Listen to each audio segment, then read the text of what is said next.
What was the involvement of Mr. Charlton Heston?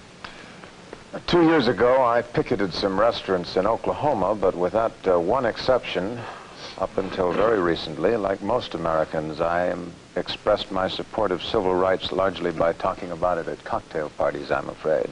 But again, like many Americans this summer, I could no longer pay only lip service to a cause that was so urgently right and in a time that is so urgently now. Heston was about to come in on this. Earlier you said very modestly and with considerable humility that until recently you'd reserved your civil rights position for cocktail parties. That's no longer true. Would you expand on that first? I'm afraid I have very little to expand in terms of direct action beyond my participation in the most moving events of today. But I would, to some extent, disagree, at least as I understood Josen Marlin's point. The prime thing I extracted from today's events was a quite hopeful and stirring feeling of for the future, and also a restatement of the principles on which this country was founded.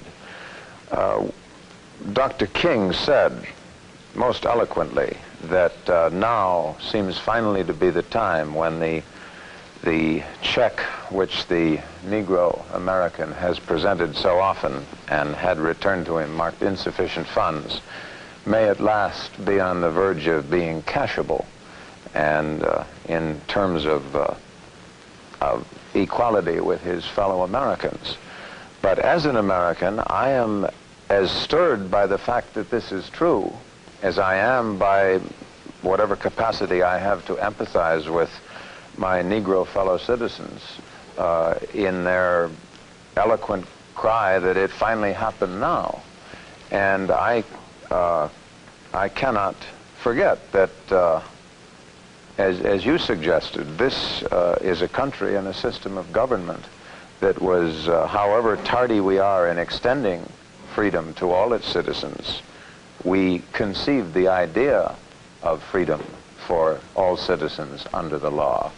And among the many eloquent things that were said today, James Baldwin has written as eloquently as anyone on this subject, but most of the men who have written on civil rights and spoken on it trace back what they speak about to the statements made by Lincoln and Jefferson.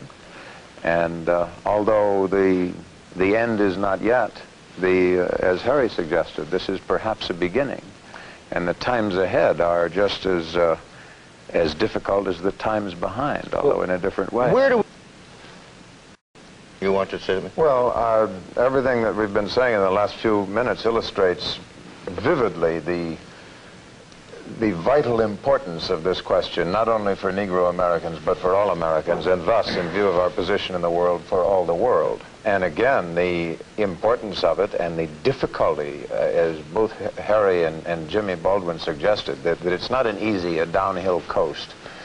The difficulty of the times ahead cannot be overemphasized. Again, I can't help thinking that it was never more eloquently put than Tom Paine put it, writing in The Winter of Valley Forge, and another difficult time for this country, when he said, these are the times that try men's souls. The sunshine patriot and the summer soldier will in this crisis shrink from the service of his country.